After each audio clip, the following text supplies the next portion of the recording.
grabbing the Bartender's Pantry for the first time and reading it, what's the biggest takeaway you'd like to see bartenders take away from it?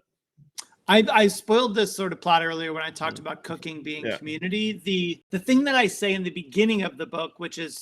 would be another answer that's part of it, is that I've seen as our industry is professionalized, which is a great thing,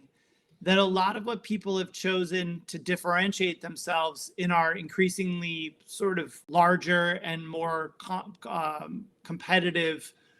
group, sort of group of colleagues, is they've specialized. So like certain people amongst us have decided to be the like mezcal person, or the like wild mezcal person, or the like, they've just gone down these very deep rabbit holes of knowledge, which I'm not saying that like you shouldn't specialize, or that they're, if you're a tiki person or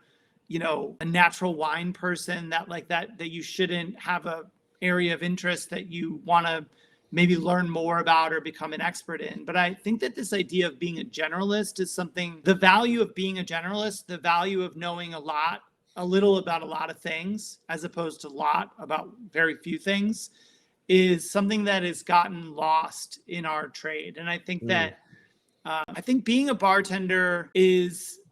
in my opinion, like a bartender should always be able to speak to a number of different subjects and topics, and I think part of the reason, one of the crises we face in our industry on premise,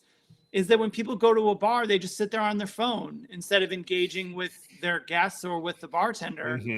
And I think the antidote to that is like, be more interesting than what's on people's phone. And that is the only way you're ever going to get them to put their phone down, is to be a compelling alternative to it. And I think that starts with being a bit of a Renaissance person that can speak to any interests that someone has.